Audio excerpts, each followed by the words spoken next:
ਅੱਜ मैं ਗੁਰਧਾਮਾਂ ਦਾ ਇਤਿਹਾਸ ਤੁਹਾਡੇ ਨਾਲ ਇੱਕ ਸੀਰੀਜ਼ ਸ਼ੁਰੂ ਕਰਨ ਲੱਗਾ ਹਾਂ।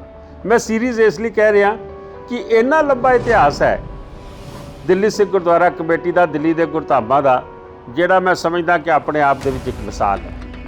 सब तो पहले बंगला साहब तो गल शुरू करते हैं। बंगला साहब लंगर वाला पासा जिहड़ा तुसीं देखदे हो, ये लंगर वाला पासा ये सारी ज़मीन भाई वीर सिंह ट्रस्ट नूं अलॉट हो गई सी और पंडित नेहरू ने अलॉट की 1962 की 61 की गल है।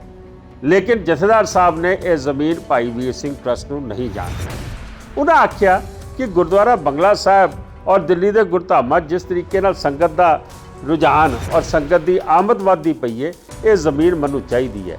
उन्होंने उस वेले ये ज़मीन भाई वीर सिंह ट्रस्ट दे नूं जिहड़ी जा रही सी वो बंगला साहब गुरुद्वारे नाल लगाई और भाई वीर सिंह ट्रस्ट नूं अगली ज़मीन लैके दित्ती। खुद उन्हां दे नाल उदों सार मोहन सिंह कोकला वाले हुंदे सीगे, उदों सार हुकम सिंह हुंदे सीगे, वड्डे वड्डे नाम मैं तुहानूं गिणावां, वो सारे लोग जैदा जी दे नाल सीगे कि सानूं दूजी जगह लै दिओ। ये बिल्कुल तुहाडी गल जायज़ है कि ये ज़मीन सार बहादुर उज्जवल सिंह गवर्नर होया करदे सीगे, ये ज़मीन सानूं चाहीदी है।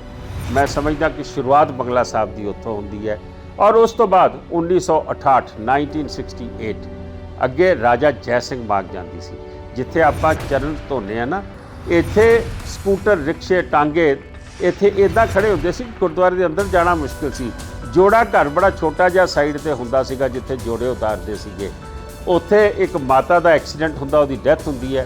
जथेदार जी कुदरती बंगला साहब गुरुद्वारे सीगे, उन्होंने उस वेले उस सड़क के दोवें पासे गर्डर लगवाए और वो सड़क बंद कर दी और सीधा इंदिरा गांधी की कोठी चले गए 1968 दे विच। और उन्हें आख्या कि बीबी ये राजा जय सिंह मार्ग मैं बंद कर दिता है, इत्थे रोज़ एक्सीडेंट होंदे ने, गुरुद्वारे च एडी संगत आती है, साडी सहूलत दे विच फर्क आ रहा है, मेहरबानी करके ये ज़मीन ये सड़क जिहड़ी है ये साडे नां ते लाई जाए। इंदिरा गांधी आखदी है जथेदार जी आप मुझे 2-4 दिन का समय दें, मैं NDMC से बात करती हूँ। जथेदार जी आखते ने बीबी तू गल करदी रही, मैं काम कर रहा। अखीर कभी कोई सुपना भी लै सकता है कि पार्लीमेंट के कोल कनॉट प्लेस के विच ये सड़क बंद हो जानी राजा जय सिंह मार्ग। कोई अपने घर की ना बैकलेन बंद करके दिखावे, लेकिन जदों लीडरशिप च दम होवे ना, अपना मुफाद ना होवे, ये सारे काम होंदे ने और ये काम कोई सौखे नहीं गए। मैं समझदा वां इस तरीके नाल ये पड़ाव अगे चलता है। 1969-70 सरोवर साहब वाली थां ये इंदिरा गांधी रजिस्ट्री करा दिंदी है। किहदे नाल रजिस्ट्री करांदी है? धरिंद्रा ब्रह्मचारी योग आश्रम बनाने वास्ते कार्ड छप जाते हैं। इंदिरा ने नींह पत्थर रखण आना है, जथेदार साहब नूं पता लगता है, वो उत्थे पहुँचते हैं, संगत इकट्ठी होंदी है, स्टाफ इकट्ठा करते हैं, कुट कुट के सरकारी अमला सारा भजा दिता जाता है, उन्हां दीआं तारां पट दित्तियां जांदियां ने। बहुत कलेश वड्डा पैदा होया।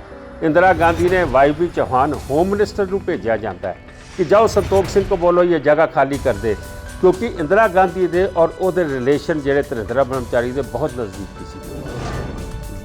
LG साहब आते ने, डॉक्टर आदित्यनाथ झा, उन्होंने आख्या जाता है कि यहाँ पे चाहे गोली चलानी पड़े ये ज़मीन खाली कराओ। क्या मजाक है कि जब कैबिनेट के फैसले के बाद इसकी रजिस्ट्री हो गई, इंदिरा गांधी कहती है ये कैसे इस पर कब्जा कर सकते हैं। YB चौहान और लेफ्टिनेंट गवर्नर लिख के देंदे ने जथेदार इंदिरा गांधी नूं, अगर मैं गोली चलाई हज़ारा बंदा इस वेले संतोख सिंह नाल बैठा है, कतलेआम हो जाएगा, दिल्ली च आगजनी हो जाएगी, असी ये जगह नहीं खाली करा सकते, ना सानू करानी चाहिए है। इंदिरा गांधी का मैसेज देंदे ने चौहान साहब कि मैडम कहती है कि एक कैबिनेट के फैसले नाल रजिस्ट्री हुई है।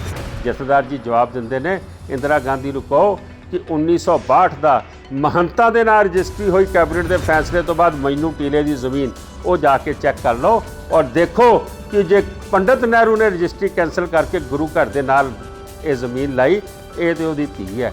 इंदिरा नूं झुकना पिया, मनना पिया। उसदे बाद उन्हें कब्जे कराए, बदले लैण लई जथेदार संतोख सिंह नूं खत्म करन लई, वो अलग कहानी है। लेकिन मैं अज बंगला साहब के उत्ते ही रहना चाहना वां। और जदों 1975 च बाबा हरबंस सिंह जी नूं लिया के सरोवर साहब की सेवा शुरू होंदी है, पिछे जिथे बाबा जी का डेरा, इत्थे 4 सरकारी कोठियां होंदियां सी, जिवें उस रोड ते कोठियां ने, तुसीं देखिया होएगा। वो कोठियां नूं किद्दां खाली कराया, कब्जे लए, उन्होंने भी अपने अंदर गुरुद्वारा बंगला साहब के अंदर मर्ज कर लिया गया। ਔਰ ਜਿਹੜੀ ਜ਼ਮੀਨ ਧਰਿੰਦਰਾ ਬ੍ਰਹਮਚਾਰੀ ਨੂੰ ਦਿੱਤੀ ਸੀ ਉਹ ਕਦੀ ਵੀ ਜਾ ਕੇ ਦੇਖ ਲੈਣਾ, ਅਸ਼ੋਕਾ ਰੋਡ ਜਾਂਦੀ ਹੈ ਗੁਰਦੁਆਰਾ ਬੰਗਲਾ ਸਾਹਿਬ ਦੇ ਪਿੱਛੋਂ। ਇਹ ਜ਼ਮੀਨ ਗੁਰਦੁਆਰੇ ਦੇ ਨਾਂ ਲਗਾਉਣ ਤੋਂ ਬਾਅਦ ਸੜਕੋਂ ਪਾਰ ਧਰਿੰਦਰਾ ਬ੍ਰਹਮਚਾਰੀ ਦਾ ਯੋਗ ਆਸ਼ਰਮ ਖੁੱਲ੍ਹਿਆ, ਜਿਹੜਾ ਅੱਜ ਵੀ ਉੱਥੇ ਮੌਜੂਦ ਹੈ। ਮੈਂ ਸਮਝਦਾ ਵਾਂ ਕਿ ਇਹ ਮੈਂ ਸ਼ਾਰਟ ਵਿੱਚ ਤੁਹਾਨੂੰ ਇਤਿਹਾਸ ਦੱਸਿਆ ਗੁਰਦੁਆਰਾ ਬੰਗਲਾ ਸਾਹਿਬ ਦਾ। ਬਹੁਤ ਵੱਡਾ ਇਤਿਹਾਸ ਹੈ, ਕਿਵੇਂ ਇੱਥੇ ਲਾਠੀਆਂ ਚੱਲੀਆਂ, ਗੋਲੀਆਂ ਚੱਲਣ ਤੱਕ ਨੌਬਤ ਆ ਗਈ ਸੀ, ਲੇਕਿਨ ਇਹ ਜ਼ਮੀਨਾਂ ਨਹੀਂ ਛੱਡੀਆਂ। ਮੈਂ ਸਮਝਦਾ ਵਾਂ ਕਿ ਗੁਰੂ ਮਹਾਰਾਜ ਨੇ ਬਖਸ਼ਿਸ਼ ਕੀਤੀ, ਔਰ ਜੋ ਬਾਬਾ ਹਰਬੰਸ ਸਿੰਘ ਜੀ ਨੇ ਕਿਹਾ ਉਹ ਸੇਵਾ ਜਥੇਦਾਰ ਜੀ ਨੇ ਕੀਤੀ। ਉਹ ਸੋਨਾ ਰੂਪੀ ਥਾਵਾਂ ਇਕੱਠੀਆਂ ਕੀਤੀਆਂ, ਜਿੱਥੇ ਕਿਤੇ ਬਾਬਾ ਜੀ ਨੇ ਸਰੋਵਰ ਬਣਾ ਦਿੱਤਾ, ਕਿਤੇ ਲੰਗਰ ਦਾ ਹਾਲ ਬਣਾ ਦਿੱਤਾ, ਕਿਤੇ ਗੁਰਦੁਆਰਾ ਸਾਹਿਬ ਦੀ ਇਮਾਰਤ ਪਹਿਲੇ ਬਹੁਤ ਛੋਟੀ ਹੁੰਦੀ ਸੀ, ਉਹ ਚਾਰੋਂ ਪਾਸੇ ਵੱਡੀ ਕਰ ਦਿੱਤੀ ਗਈ, ਅੱਗੇ ਸੜਕ 'ਚ ਅੰਡਰਗਰਾਊਂਡ ਪਾਰਕਿੰਗ ਬਣਾ ਦਿੱਤੀ ਗਈ। ਮੈਂ ਸਮਝਦਾ ਗੁਰੂ ਨੇ ਆਸ਼ੀਰਵਾਦ ਲੈ ਕੇ ਇਹ ਸੇਵਾ ਜਥੇਦਾਰ ਸਾਹਿਬ ਤੋਂ ਲਈ। ਵਾਹਿਗੁਰੂ ਜੀ ਕਾ ਖਾਲਸਾ, ਵਾਹਿਗੁਰੂ ਜੀ ਕੀ ਫਤਿਹ।